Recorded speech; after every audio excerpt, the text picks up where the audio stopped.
Hi, I'm Justice Barbara Jackson. I'm an Associate Justice with the Supreme Court of North Carolina. I am seeking re-election to the Supreme Court of North Carolina as an Associate Justice. It's the highest honor that an attorney can hold in North Carolina as far as I'm concerned. It's been a true honor and a privilege to serve the citizens of North Carolina on the Supreme Court. I grew up here in Wake County, attended the Wake County Public Schools, then went to the University of North Carolina at Chapel Hill, where I received both my undergraduate and law degrees. After graduating from law school, I clerked at the Supreme Court for Justice Burley Mitchell, which was just a great experience and a wonderful background for later becoming a judge. After leaving the Supreme Court, I worked for Governor Jim Martin for a year, and then moved on to the Governor's Advocacy Council for Persons with Disabilities for 4 years. I felt like I needed some time in private practice, so I worked with a small local government and land use firm here in Wake County for 4 years. And then when Cherie Berry was elected Commissioner of Labor, I joined her office as General Counsel. That was a tremendous experience, but while I was working for her, I started reading opinions at the Court of Appeals that I really didn't agree with. I didn't feel like the judges were necessarily following the law as I would follow the law. So I decided I was interested in running for the Court of Appeals, and that was about the same time some of my peers were running too. And I thought, you know what, if they can do it, I can do it too. So I went through the Institute for Political Leadership, which is a nonpartisan program for folks who are interested in running for public office.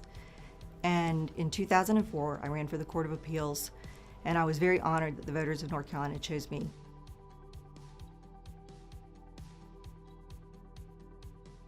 Judicial restraint means that I understand what the limits of the role of a Supreme Court justice is. And what that means is that my duty as a judge is to interpret the law, not legislate from the bench. The courts aren't supposed to be a super legislature. The role of legislation is reserved to the General Assembly. We may not always agree with what the General Assembly does, but that doesn't give us the right to substitute our judgment for what they've done.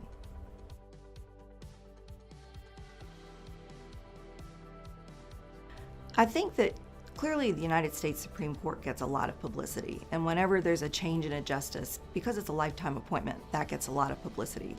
North Carolina's judges and justices are elected. Most of us serve 8-year terms, which is what I've been serving. And I think that sometimes because we're primarily interpreting state laws and the state constitution, that we don't get as much attention. That doesn't mean that what we're doing is any less important than what the U.S. Supreme Court is doing. It's just different.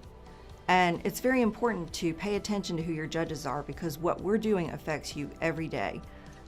We work in administrative law. Administrative law controls your water, your sewer, your occupational licensing. I'm a lawyer, so I have a license. If you're an alarm systems inspector, if you're a private protective services person, you have an occupational license. So we have very broad authority. We hear Utilities Commission cases. We hear an enormous number of criminal cases, and those all affect the public.